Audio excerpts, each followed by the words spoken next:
ये सिंघू बॉर्डर है दिल्ली और सोनीपत का, हरियाणा और दिल्ली के बीच का बॉर्डर है।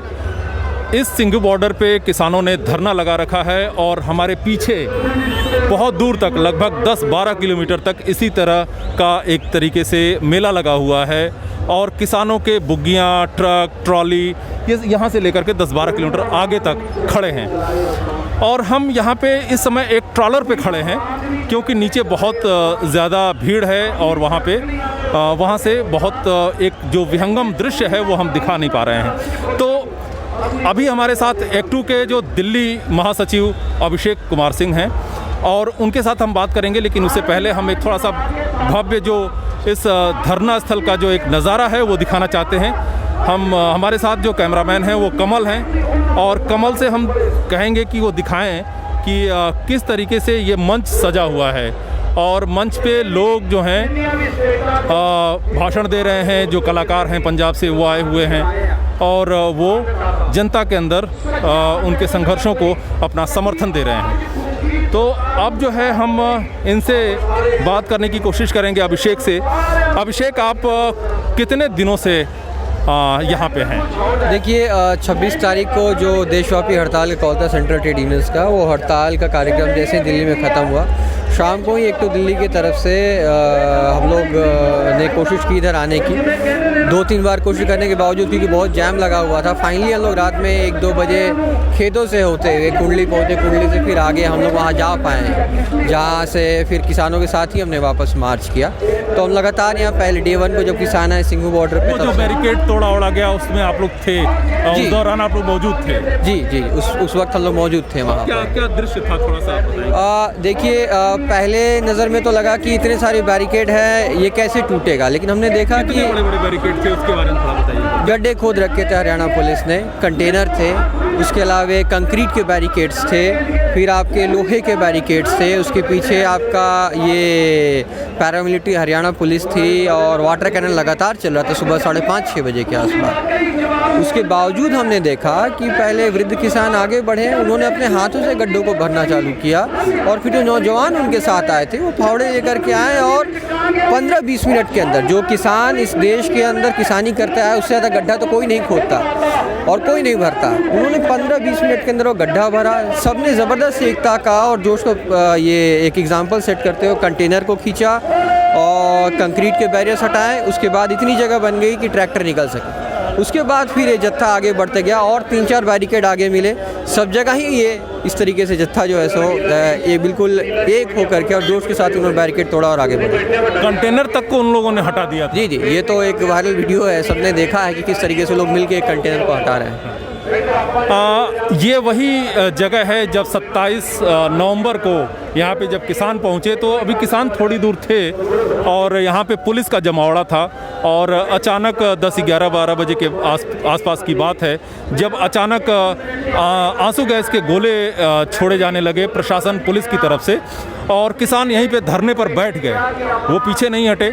और उसके बाद धीरे धीरे जब जत्था पीछे से आता गया तो किसान धीरे धीरे आगे बढ़े और यहाँ पे सिंघू बॉर्डर है, यहाँ से थोड़ी दूर पर एक हाईवे है जो सीधे चंडीगढ़ को निकल जाता है, दिल्ली चंडीगढ़ को जोड़ता है। अभिषेक जी, एक चीज़ हम ये जानना चाहेंगे कि यहाँ पे किसान जत्थेदारी आ गई है, आप एक ट्रेड यूनियन के लीडर हैं एक्टू के और बहुत ही सशक्त ट्रेड यूनियन है आपकी, मजदूर क्यों नहीं आ रहे हैं सड़क पर? जी, ऐसा नहीं है कि मजदूर नहीं आ रहे हैं। अभी कुछ दिन पहले जन संगठनों का एक प्रदर्शन था, यहाँ भी लगातार माने चूँकि ये एक प्रोटेस्ट का जगह बना हुआ है और अगर हम कहें तो अभी पूरे देश में चर्चा है सिंघू बॉर्डर की, टिकरी बॉर्डर की, तो हम कोशिश कर रहे हैं कि हमारे अलग अलग यूनियन के जितने भी साथी हैं, जो भी लीडिंग साथी हैं, कैडर है, वो यहाँ आए और ये देखें कि किस तरीके से जत्थेदारी हो रही है। यहाँ जो भी संभव मदद हो सके, जैसे हमने यहाँ एक मेडिकल कैंप लगाया है। मैं आपको बता सकता हूँ दिल्ली के जो कॉन्ट्रैक्ट वर्कर हैं, एक बड़ा हिस्सा लगभग 5,000-4,000 की दवाइयाँ हर दिन हम डिस्पेंस करते हैं। ये जो फंड आ रहा है ये कॉन्ट्रैक्ट वर्कर्स के तरफ से आ रहा है कलेक्शन करके, तो उनकी अपनी एक हिस्सेदारी है, भागीदारी है। दिल्ली ट्रांसपोर्ट कॉरपोरेशन के हमारी जो यूनियन है डीटीसी वर्कर्स यूनिटी सेंटर, उसके महासचिव उनके साथ और वर्कर भी आए थे, उन्होंने यहाँ संबोधन भी किया। आज भी और इससे 3-4 दिन पहले भी इंडियन रेलवे एम्प्लॉयज़ फेडरेशन जो है उसके जनरल सेक्रेटरी और अन्य साथी थे, वो लोग आए थे, NRU के साथी आए थे। इसके अलावा अन्य यूनियनों से भी आशा वर्कर्स आके यहाँ बोल के गई हैं। तो वर्करों का आना जाना यहाँ लगातार लगा है। आप सर्व कर्मचारी संघ जो हरियाणा का, उसके लोग आके यहाँ बोल के गए, अपने हिसाब से कंट्रीब्यूशन भी कर रहे हैं। तो ऐसा नहीं है कि वर्कर नहीं आ रहे हैं। अगर आपका सवाल ये है कि वर्करों का प्रदर्शन कहाँ हो रहा है, दिल्ली के अंदर कहाँ हो रहा है, तो 8 तारीख को ज़्यादा चांस है कि कोई एक योजना बने, वो हम देखेंगे। आज शाम तक, कल तक पता चल जाएगा कि 8 तारीख को कहाँ प्रदर्शन करने का मामला बन रहा है, नहीं बन रहा है। नहीं, 9 को भारत बंद का आह्वान किया है, उसमें ट्रेड यूनियनें जो हैं शामिल हो रही हैं, क्या हड़ताल पे जाएंगी? बिल्कुल, हड़ताल तो नहीं, भारत बंद है।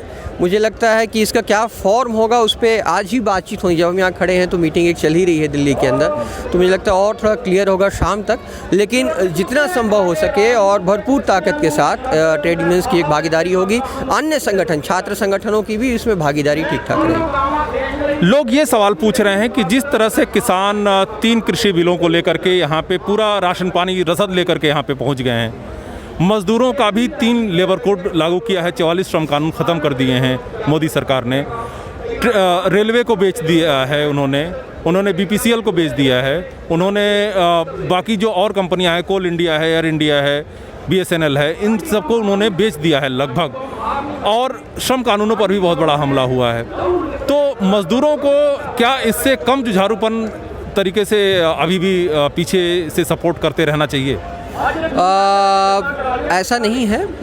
जाहिर सी बात है कि पिछले 6-7 साल में जिस तरह की एक सरकार आई है, अगर एक तरीके से कहें तो ये बिल्कुल कहा जा सकता है कि ये सबसे बड़ा आंदोलन है। मोदी सरकार जब पहली बार आई और दूसरी बार आई इस पूरे कार्यकाल के दौरान, और इस तरह का एक आंदोलन है जहां सरकार जो ये कह रही थी कि जी हम बात नहीं करेंगे, पहले बुराड़ी चले जाओ, चाहे वहां चले जाओ जहां जगह दे रहे तब हम बात करेंगे, उस सरकार को आज बुलाना पड़ रहा है। और किसान कह रहे हैं कि येस और नो बताओ, नहीं तो हम बातचीत नहीं करेंगे। तो एक मिलिटेंसी है, एक ज़बरदस्त हम देख रहे हैं जत्थेदारी है, और किसान लगातार आगे बढ़े इसके बावजूद कि पूरी स्टेट मशीनरी लगी उनको रोकने के लिए। मज़दूरों के लिए, ट्रेड यूनियनों के लिए हम ये कह सकते हैं कि ये हमारे लिए एक सीखने की जगह है। एक जो लगातार हम कोशिश कर रहे हैं पिछले सालों से, आप देख रहे हैं 2015 में 2 सितंबर को हड़ताल हुई, 16 में हड़ताल हुई, 17 में फिर आके पार्लियामेंट के सामने 3 दिन का घेराव हुआ, उसके बाद फिर और कई सारे अन्य हड़तालें हुई। तो ये हड़तालें हुई हैं, इनका असर भी कई बार रहता है, लेकिन ये सच बात है कि जिस तरह का ये आंदोलन है, इस तरह का आंदोलन अगर हम ट्रेड यूनियन की तरफ से खड़ा कर सके, मज़दूरों की तरफ से खड़ा कर सके, तो सही मायने में मज़दूर आंदोलन को आगे ले जाने की बात होगी। क्या इसमें ऐसी भी बात आई थी कि जो मांगे हैं किसान नेताओं की, उसमें से ये भी जोड़ दिया जाए कि मज़दूरों का 3 लेबर कोड भी ख़त्म करो? क्या इस पर ऐसी कोई बात हुई थी? और क्या अगर ऐसा हो और मज़दूर भी खड़ा हो जाएं और कहें कि हमारे 3 लेबर कोड ख़त्म करो, तो वो भी आकर के बॉर्डर पे खड़े हो जाएं, क्या ऐसी कोई बात चर्चा चल रही है, चर्निंग हो रही है? देखिए, जब ट्रेड यूनियन की हड़ताल थी, जब मज़दूरों की हड़ताल थी, तब किसान संगठनों ने सहयोग दिया था, फॉर्मली भी और अदरवाइज़ जहाँ से संभव हो सके। अगर मैं आपको छोटा सा एग्जांपल दूँ, जो हमारी रेल कोच फैक्ट्री है, वहाँ जो किसान आंदोलन है, वहाँ पर रेल कर्मचारियों का ज़बरदस्त एक सहयोग रहा, एक बढ़ चढ़ करके एक उनका योगदान रहा, क्योंकि वहाँ इससे पहले जब आपका कॉर्पोरेटाइजेशन का बात था कोच फैक्ट्री का, तो आसपास के गांव के किसानों ने ज़बरदस्त साथ दिया था कर्मचारियों का। तो RCF के साथियों ने जब ये किसान आंदोलन चालू हुआ, तो वहाँ पर उन्होंने बढ़ चढ़ के किसान आंदोलन में हिस्सा लिया। माने जनरली हम सोचते हैं यूनियन का मतलब कि फैक्ट्री गेट पे मीटिंग हो गई या हड़ताल हो गई या आपकी जो इकोनॉमिक डिमांड्स उस पर आपने एक आंदोलन खड़ा किया, लेकिन नहीं, हमारे रेलवे के साथियों ने इसको तोड़ते हुए आगे बढ़ चढ़ के सहयोग किया। यहाँ पे मज़दूर आके साथ खड़े हो जाएंगे, हम बिल्कुल ऐसी कोशिश करेंगे। और जैसा कि मैंने कहा कि अभी बातचीत चलनी है, 8 तारीख को किस तरीके का होगा। किसानों की सारी मांगों को ट्रेड यूनियन से समर्थन किया है। इससे पहले जो श्रम बिलों को लेकर के जो एक मामला था, उसमें भी किसान संगठनों का समर्थन था। तो ये ज़ाहिराना तौर पे एक हम ऐतिहासिक मोमेंट में खड़े हैं, जहां हम देख सकते हैं कि असीम संभावनाएं हैं। फ़िलहाल मैं यही कहने की स्थिति में हूँ। माने ऐसा भी हो सकता है कि मज़दूर अगर आएंगे तो वो भी अनिश्चितकालीन हड़ताल का कॉल देकर के ही आएंगे, क्योंकि यहाँ से आने का मतलब पीछे नहीं लौटना। देखिए, हर हड़ताल, हर आंदोलन ज़रूरी नहीं है कि कल्मिनेट हो किसी एक जिसको कहें टैंजिबल किसी रिज़ल्ट में, लेकिन हर आंदोलन, हर हड़ताल एक बड़े आंदोलन की तैयारी में होता है। जैसा कि मैंने कहा, ये हमारे लिए सीखने की जगह है। हम आए हैं कि हम इसे सीखें और किस तरीके से ट्रेड यूनियन आंदोलन को भी और तेज़ करें कि हमारी भी मांगों को सुनने के लिए सरकार मजबूर हो जाए। तो कहने का मतलब कि ये फॉर्म जो है ट्रेड यूनियनें भी अख्तियार कर सकती हैं आने वाले समय में। बिल्कुल, ये फॉर्म जो है इससे पहले हमने देखा है शाहीन बाग में एक जो सिट इन प्रोटेस्ट था, और वहाँ पे एक ये बात रही कि एक व्यापक हिस्सा समाज को उससे नहीं जुड़ पाया, लेकिन यहाँ पे एक व्यापक हिस्सा जुड़ रहा है। जाहिर सी बात है, इसके अनेक कारण हैं, हम सभी को वो पता है। सरकार का जिस तरीके से एक ख़ास रवैया है मुस्लिम कम्युनिटी को लेकर के, और जिस तरह से वेरिफिकेशन हुआ, अभी भी कोशिश जारी है, लेकिन अभी की कोशिश को धता बताते हुए हम देख रहे हैं कि लोग आ रहे हैं और इसमें सहयोग कर रहे हैं। तो इस आंदोलन का जैसे मैंने कहा असीम संभावना है, आगे देखते हैं। हाँ, शुक्रिया अभिषेक जी।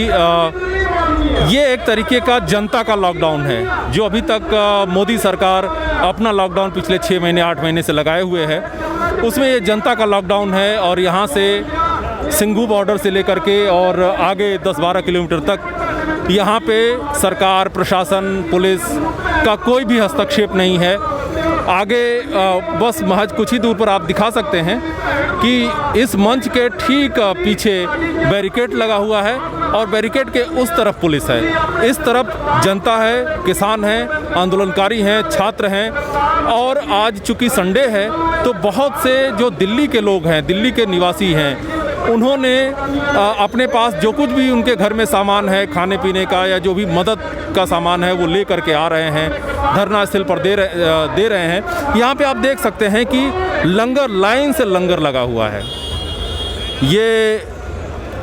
ये सब पंजाब के लंगर हैं। आगे हमने देखा है कि दिल्ली सिख गुरुद्वारा कमेटी, दिल्ली सिख गुरुद्वारा का प्रबंधक कमेटी का यहाँ पे एक लंगर है जहाँ पे पानी, खाना, दवाओं का, मेडिकल, हर दूसरे तीसरे कैंप में आपको मेडिकल सुविधाएं मिलेंगी। यानी कि यहाँ पे अगर कोई बीमार होता है तो उसको तत्काल इलाज उपलब्ध हो सकता है। यहाँ पे एम्बुलेंस भी खड़ी है, कोई दिक्कत नहीं है। हमें बताया गया है कि जब शाम को ये धरना प्रदर्शन ख़त्म होता है, थोड़ा सा लोग चले जाते हैं तो यहाँ पे साफ़ सफाई होती है और शाम को सांस्कृतिक कार्यक्रम होता है। आप लोग सभी लोग जानते होंगे कि पंजाब ख़ास सांस्कृतिक पहचान के लिए जाना जाता है। वहाँ पे भांगड़ा होता है, वहाँ पे अन्य गतिविधियाँ, कल्चरल एक्टिविज़म होता है और उसको लेकर के एक बहुत ही यहाँ पे सांस्कृतिक माहौल होता है।